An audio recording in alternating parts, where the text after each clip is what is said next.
Bismillahirrahmanirrahim. Assalamualaikum warahmatullahi wabarakatuh. Alhamdulillahirabbil alamin wa bihi nasta'inu ala umuri dunya waddin. Asyhadu an la ilaha illallah wahdahu la syarikalah wa asyhadu anna Muhammadan abduhu wa rasuluhu wa la nabiyya ba'dah. Allahumma fashalli wa sallim ala nabiyyina Muhammadin wa alihi wa sahbihi wa sallim. Allahumma subhanaka la ilma lana illa ma 'allamtana wa 'allimna ma yanfa'una wa zidna ilman. Allahumma rabbana atina fid dunya hasanah wa fil akhirati hasanah wa qina azabannar. Amin ya rabbal alamin. Hari ini kita akan melanjutkan kajian kita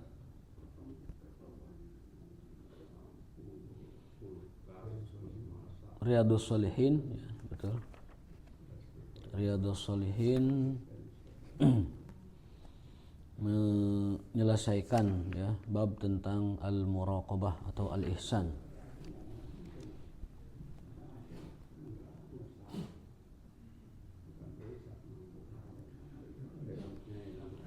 Al-ihsan ya,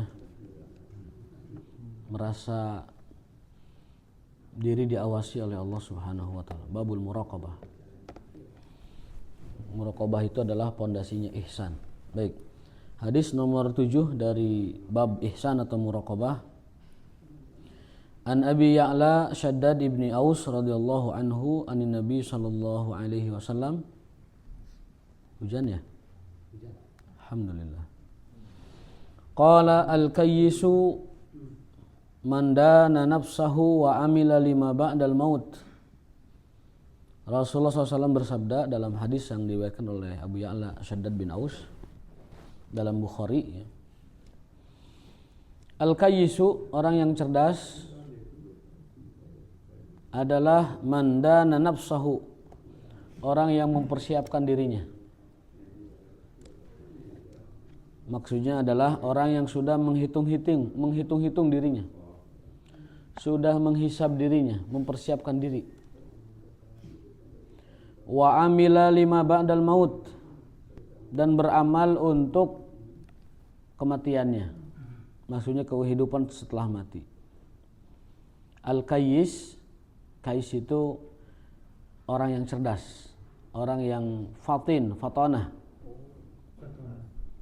Kayyis, kaisan. Jadi kalau ada anak namanya kaisan itu artinya cerdas. Kaisan atau kayyis bimakna fatin. Ada hadis lain, al-muslimu kayyisun fatin. Orang Islam itu harus cerdas. Orang Islam itu harus cerdas dan smart gitu. Al-muslim kayyisun fatin, itu hadisnya. Orang Islam itu harus cerdas dan smart. Jadi orangnya itu simple dan cerdas gitu. Itu ciri khas orang Islam. Tapi fakta nu aya karudat lobana. Itu berarti tidak mengamalkan hadis Nabi. Al-muslim kayyisun fatonah.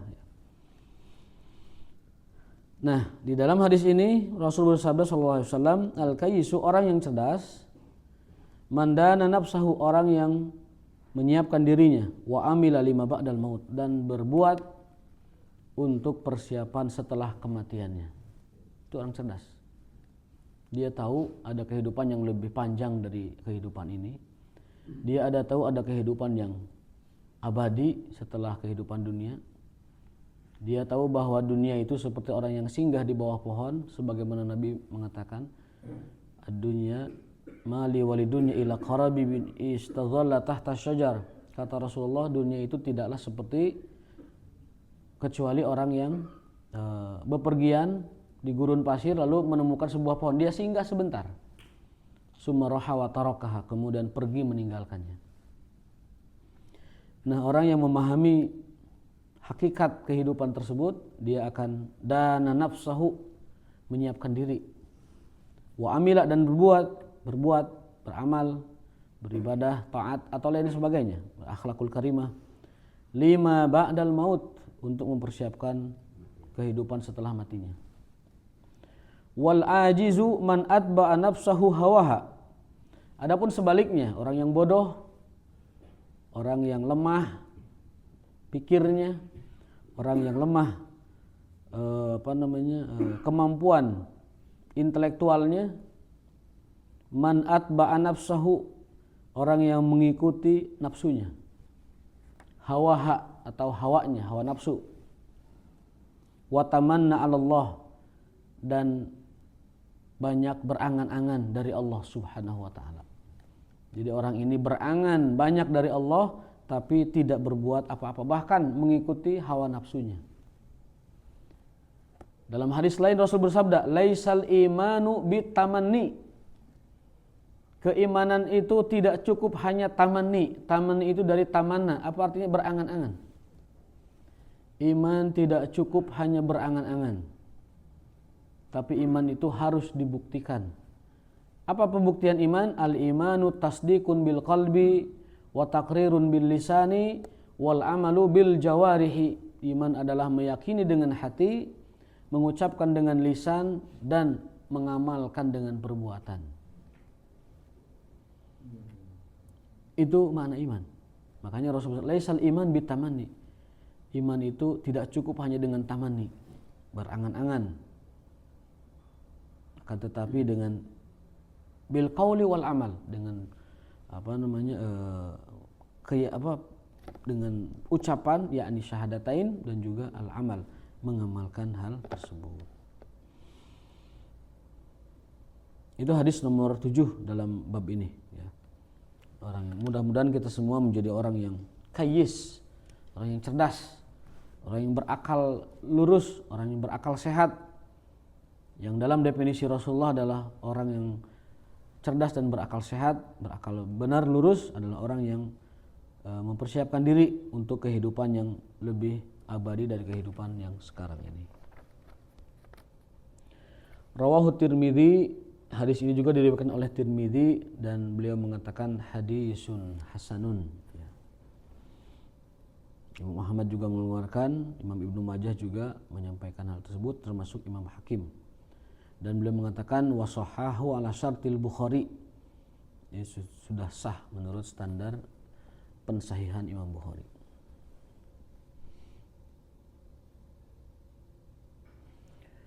Hadis nomor 8 dalam bab yang dimaksud yang di atas.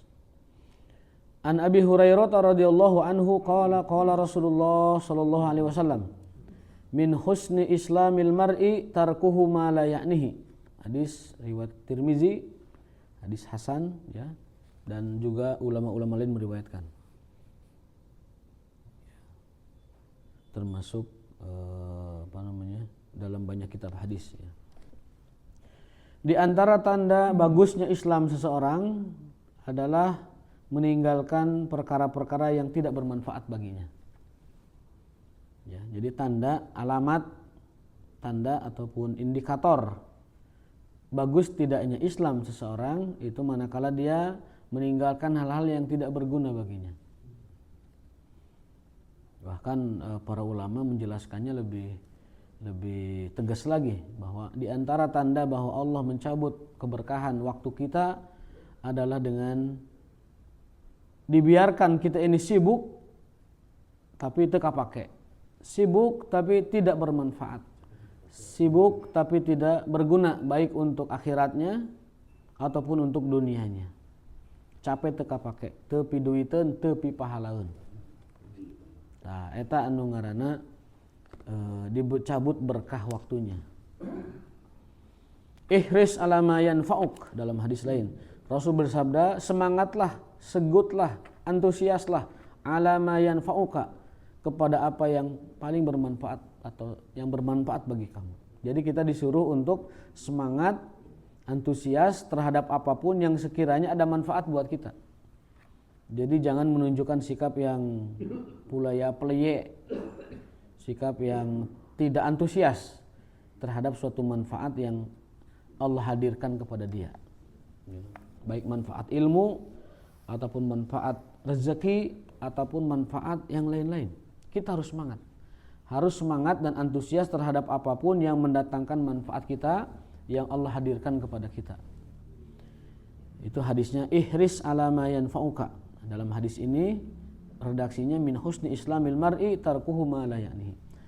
Bahkan para ulama itu ketika menafsirkan atau mensyarah hadis ini, di antara perbuatan yang harus kita tinggalkan karena tidak bermanfaat bagi kita, contohnya begini, sampai begini menggambarkannya. Kita punya peci gitu.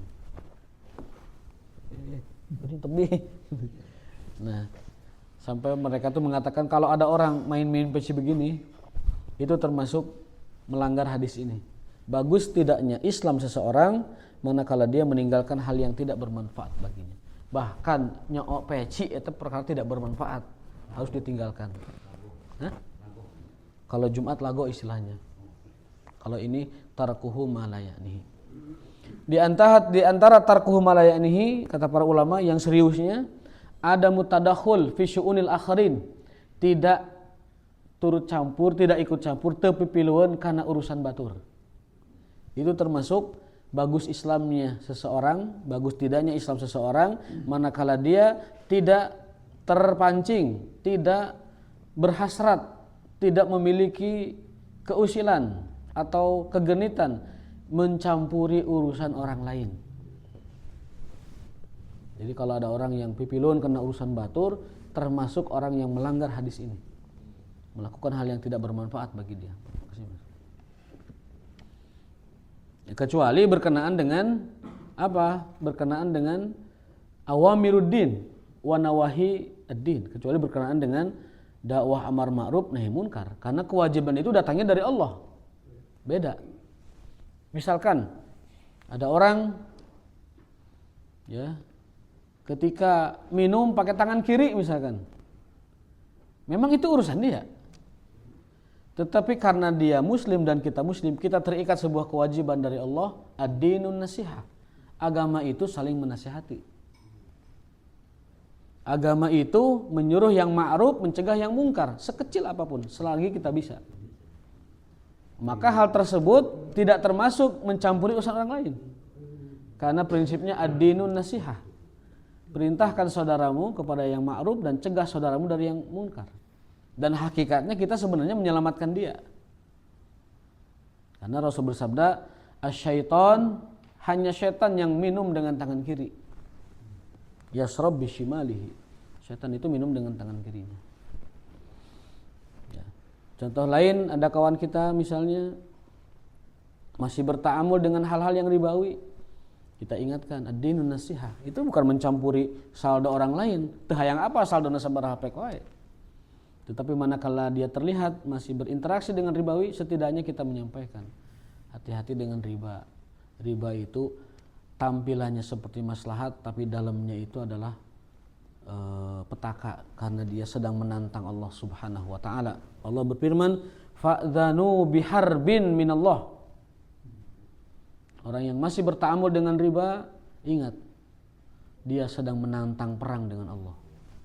Dan jangan harap bisa menang perang dengan Allah Ta'ala. Waliyazubillah. Itu ketika kita mencampuri urusan dia, itu tidak mencampuri, karena itu bagian dari ad-dinun nasihah. Selama dia muslim, kita terikat sebuah kewajiban yang Allah tetapkan, yaitu saling menasihati. Bahkan di antara 6 hak dan kewajiban antar sesama muslim, di antaranya adalah idastansohaka fansohu, saling memberi nasihat. Surat Al-Asr bahkan lebih jelas lagi, di antara tanda bahwa kita tidak merugi adalah ketika kita watawasau bil haqqi watawasau bis sabri. Setelah kita beriman, kita beramal soleh, tugas berikutnya adalah saling mengingatkan dalam kebenaran dan dalam kesabaran. Kesabaran artinya mengingatkan dalam dakwah, dalam memikul beban dakwah. Dan yang maksud dengan sabar dalam hak adalah sabar dalam menjalankan keimanan dan amal soleh tadi. Jadi semua orang itu merugi kecuali orang beriman, orang yang beramal soleh, lalu yang saling menasihati dalam iman dan amal soleh itu, dan orang yang saling menasihati untuk sabar istiqomah di jalan itu. Maka Imam Syafi'i mengatakan, "Lau la anzalallah illa hadhihi surah lakafathum." Andaikan Allah tidak menurunkan hujahnya kepada manusia selain surat Al-Asr, maka itu cukup bagi mereka, bagi manusia. Jadi andaikan Quran tidak ada, Pak, Quran itu tidak ada, Allah hanya menurunkan satu surat, wal asri innal insana lafi khusr illal ladzina amanu wa amilus solihat wa tawassaw bil haqqi wa tawassaw bis sabr. Kata Imam Syafi'i, itu sungguh cukup bagi manusia untuk menjadi hujah, petunjuk dan hidayah. Karena surat ini mencukupi iman, amal soleh, kemudian saling menasihati dalam kebenaran, dalam kebaikan, dan saling menasihati dalam kesabaran. Jadi hujah Allah itu dengan Al-Asr cukup. Ini kita dikasih 114 surat. Pertanggungjawaban kita lebih besar lagi dari Allah. Maka kehati-hatian kita adalah lebih ditingkatkan lagi, dan kehati-hatian kita untuk siap dihisab oleh Allah lebih dipersiapkan lagi. Suatu hari Rasulullah itu lapar. Abu Bakar juga lapar. Kebetulan tidak ada makanan. Tiba-tiba ada sahabat ngundang makan, ya kan? Ya Tuhan, ayo makan di rumah saya. Ya Rasulullah, dan sahabatnya Abu Bakar, ya, makan di rumah. Rasulullah makan. Setelah makan itu lagi lapar-laparnya itu, bahasa orang mah salatri mungkin. Lagi lapar-laparnya. Kemudian setelah selesai makan, Rasul mengatakan, wallahi, demi Allah, apa yang barusan kita makan tadi akan dihisab oleh Allah Subhanahu wa taala. Artinya apa? Artinya barang halal itu akan dihisab, apalagi yang haram. Rizki yang halal itu akan dihisab, apalagi rizki yang haram. Makanan yang halal saja Rasul mengatakan, wallahi, apa yang tadi kita makan akan dihisab, apalagi yang haram. Jadi membawa harta itu berat. Yang halalnya dihisab, apalagi yang haramnya. Hati-hati kalau ada yang masih berta'amul, masih bermuamalat dengan al-uqud al-muharramah, dengan al-a'mal at-tijariyah al-mamnu'ah. Hati-hati yang masih berinteraksi dengan tata cara ataupun bisnis dengan cara yang masih haram, atau berinteraksi dengan barang-barang yang diharamkan oleh Allah Subhanahu wa taala. Nah, itu pembahasan dari nomor 8 hadis tentang bahwa bagus tidaknya Islam seseorang itu dapat dilihat manakala dia sudah mampu meninggalkan perkara-perkara yang tidak bermanfaat baginya. Yang paling kecilnya seperti nyokok peci, yang paling besarnya diantaranya adalah tidak mencampuri urusan orang lain. Itu bagian dari bagus tidaknya keislaman seseorang. Kecuali dalam perkara yang memang Allah perintahkan, yaitu ad-din an-nasihah. Agama itu adalah saling menasihati. Untuk semuanya, menasihati kepada Allah, kepada Rasulullah, kepada malaikat, kepada kitab, kepada pemimpin kaum muslimin, dan kepada seluruh warga muslim. Harus ada ditegakkan saling menasihati. Menasihati kepada Allah artinya menunaikan perintah-perintah dan meninggalkan larangan-larangannya. Menasihati kepada Rasulullah artinya mengikuti sunnah-sunnahnya dan meninggalkan hal-hal yang tidak diajarkannya. Kemudian menasihati ulil amri dengan cara mendoakan kebaikan bagi mereka dan memberikan nasihat supaya mereka tidak melenceng dari amanah yang Allah berikan kepada mereka. Lalu yang menasihati kaum muslimin dengan cara kita menunaikan dakwah amar ma'ruf nahi munkar. Semua kita memikul beban untuk menyampaikan ad-dinu an-nasihah. Agama adalah nasihat. Yang ke-9, ini terakhir dalam bab al-ihsan atau al-muraqabah. Dari Nabi alaihissalatu wassalam, la yus'alu rajulu fima daraba imra'atahu. Ini tentang seorang laki-laki yang mendidik istrinya. Jadi seorang laki-laki yang mendidik istrinya, meskipun mungkin ada sesuatu yang dalam mendidiknya itu perlu sedikit ketegasan, maka dia tidak akan dihisab atas itu. Dalam Islam itu kan kalau wanita itu sudah berbuat nusuz, sudah berbuat melenceng dari ketentuan Allah, dinasihati tidak bisa, diperingatkan tidak bisa, kan boleh dipukul. Tapi pukulannya ghairu mubarrih, pukulan yang tidak melukai. Seorang suami punya hak untuk mendidik istrinya, bahkan sampai memukul, tetapi memukul yang tidak menyakitkan. Kata Ibnu Katsir dan ulama yang lain, yang dimaksud dengan memukul tidak menyakiti, memukul dengan kayu siwak. Kayu siwak, tahu kayu siwak? Cocolek kecil.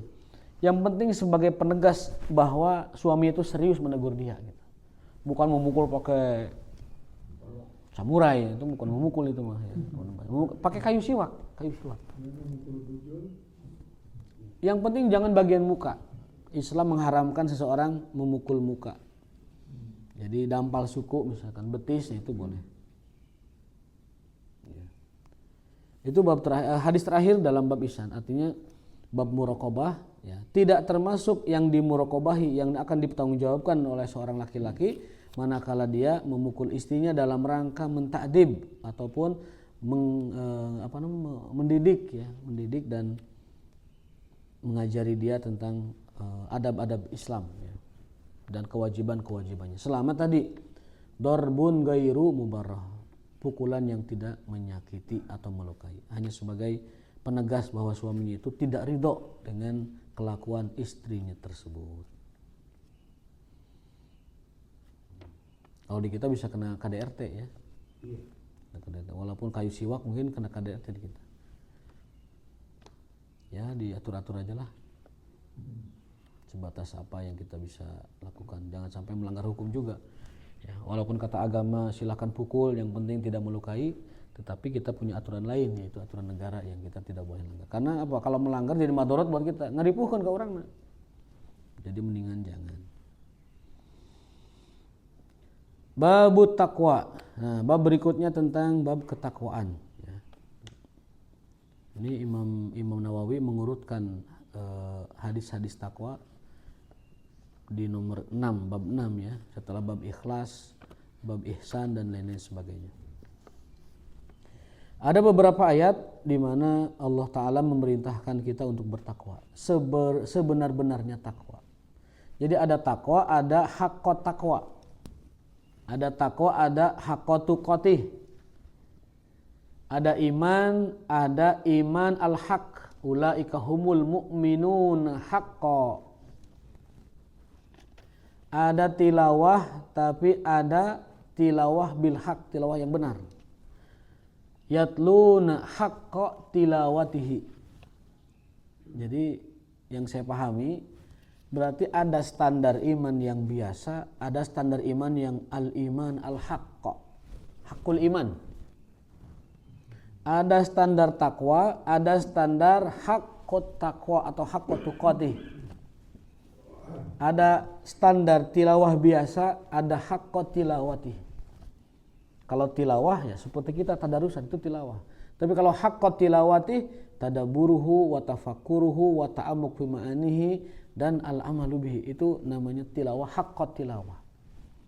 Di banyak ayat Allah memerintahkan kita untuk naik level. Yang bertakwa, benarkan takwanya. Ya ayyuhalladzina amanu taqullah haqqat tuqatih. Orang yang sudah bertakwa disuruh naik takwa.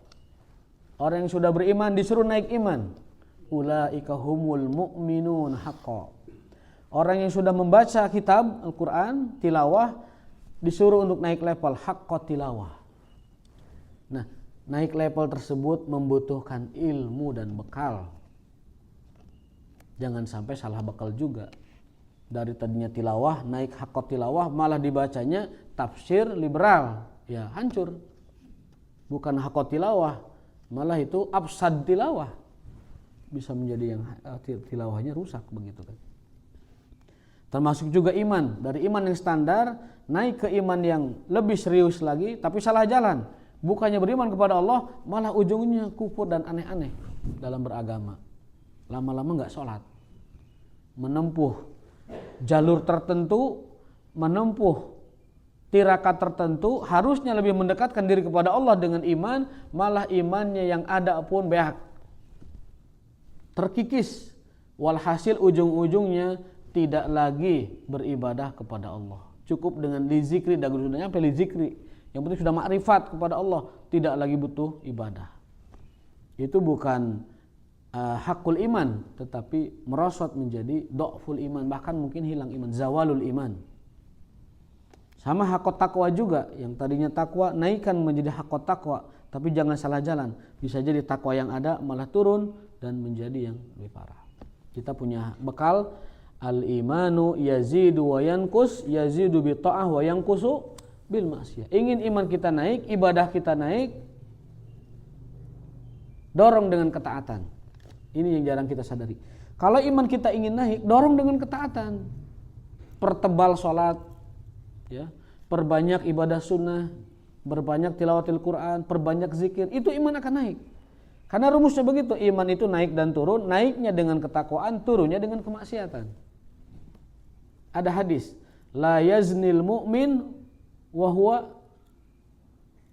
la yazni zani wa huwa mu'min. Kata Rasulullah SAW, la yazni zani wa huwa mu'min. Orang itu, orang beriman, tidak mungkin berzina kalau dia beriman. Wala yasriku sarik wa huwa mu'min, dan tidak akan mencuri orang beriman saat dia beriman.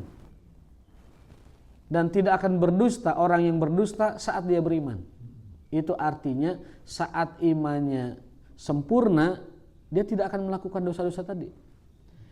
Tapi saat imannya merosot, ya, maka dia sangat mungkin melakukan dosa-dosa besar itu. Itu maksud dari hadis, tidak mungkin berzina orang yang beriman, dan tidak mungkin berdusta orang yang beriman, dan tidak mungkin mencuri orang yang beriman. Itu maksudnya kalau iman lagi surut, maka dia dapat melakukan dosa-dosa besar itu.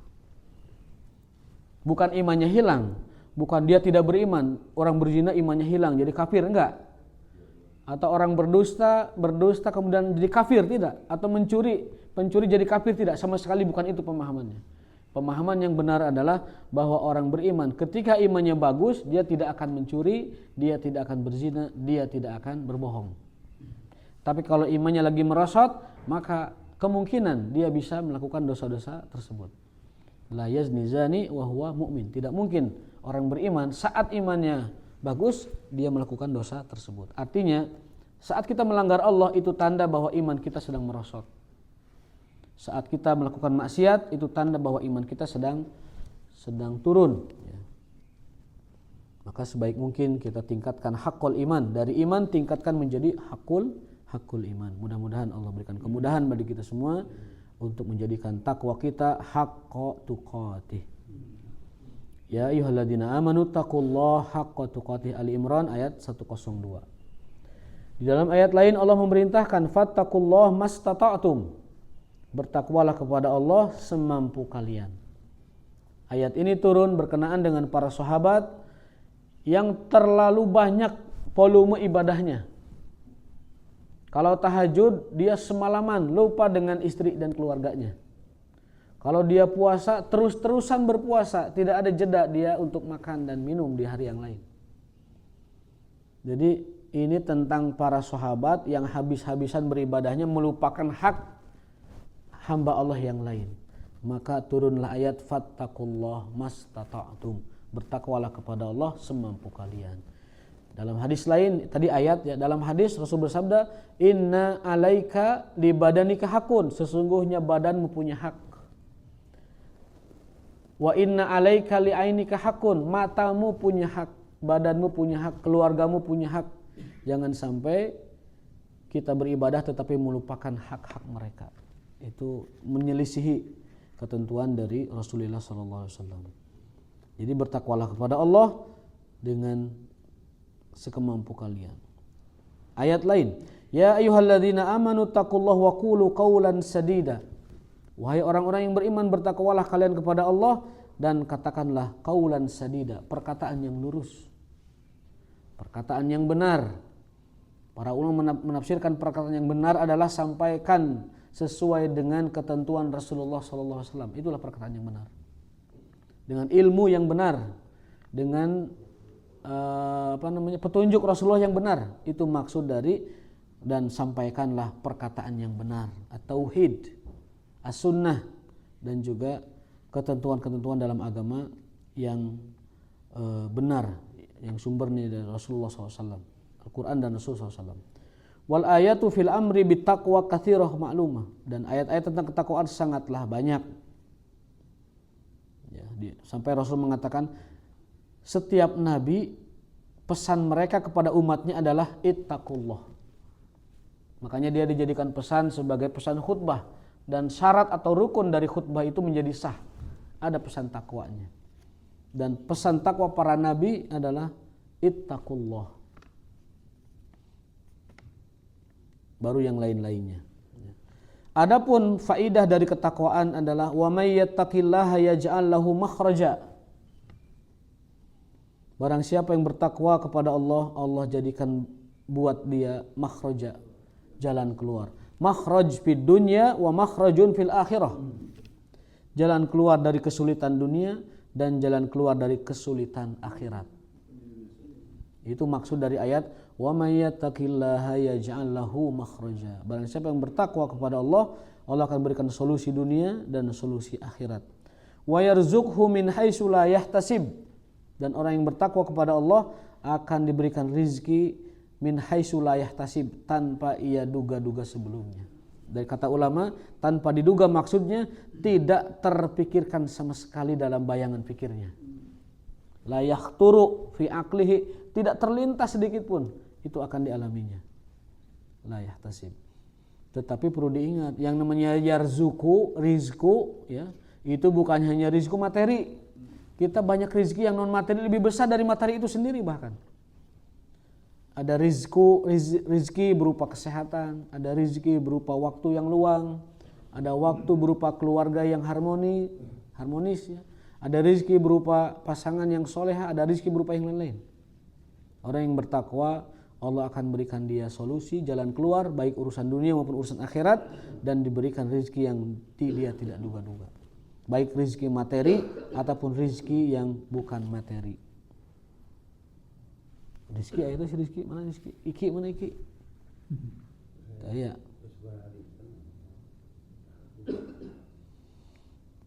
Wa qala ta'ala in tattaqullaha yaj'al lakum furqana. Nah ini.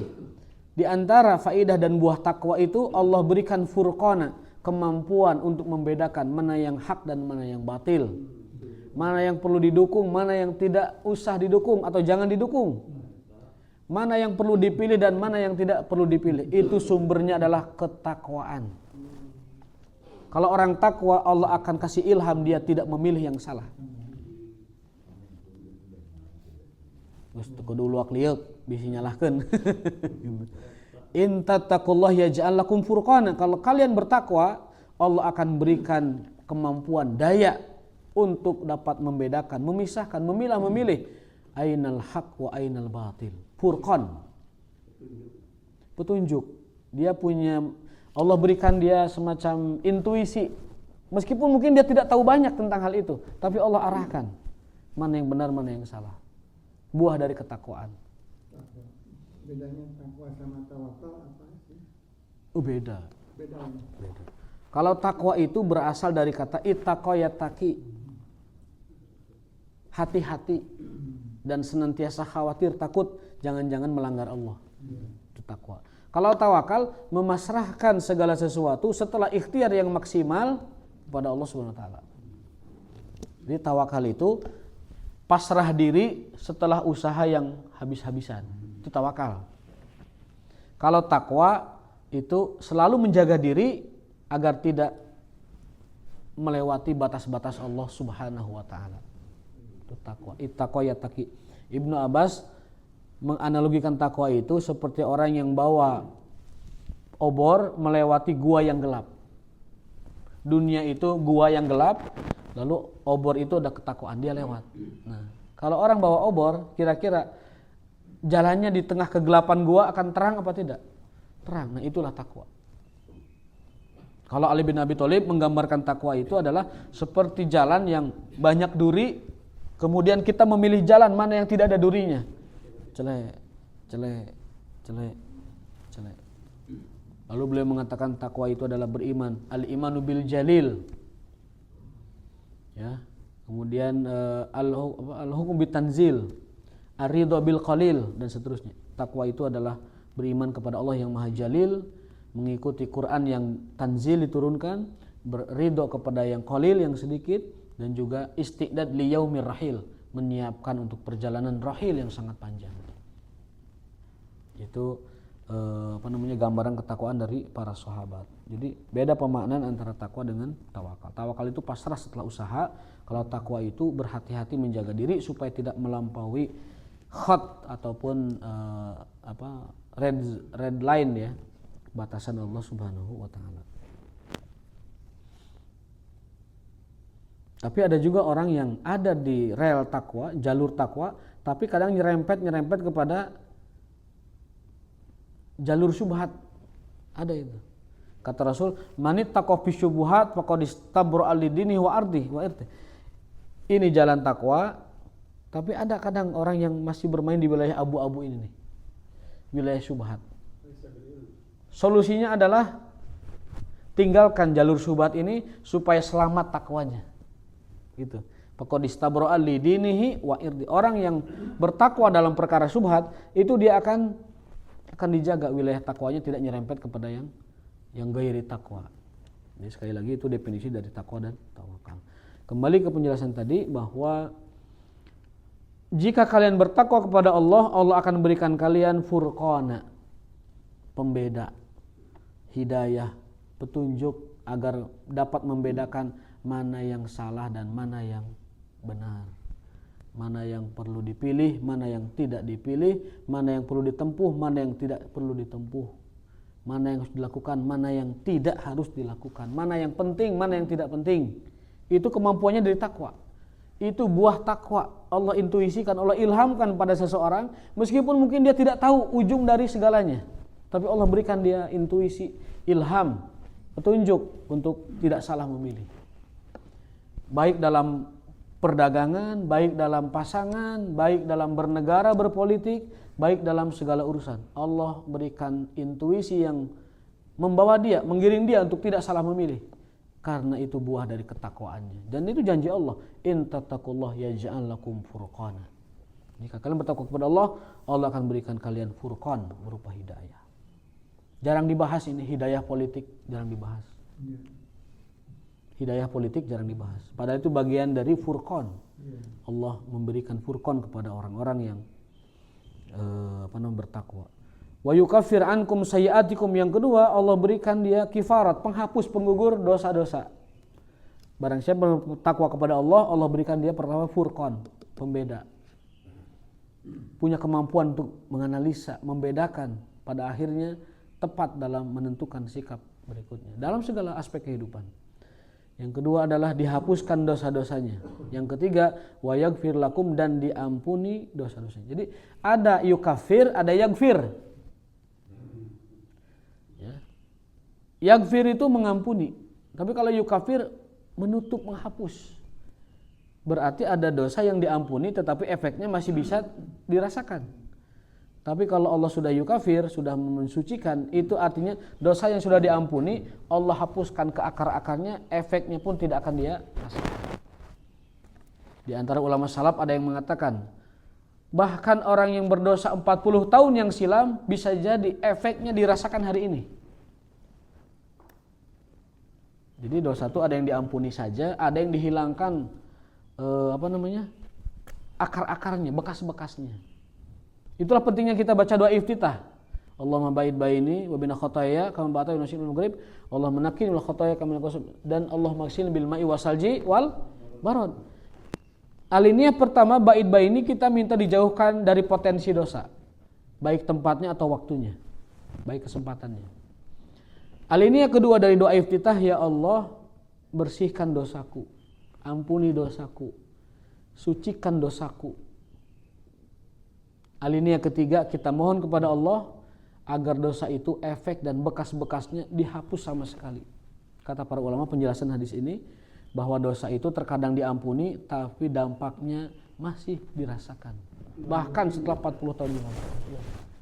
Gimana Pak? Ya.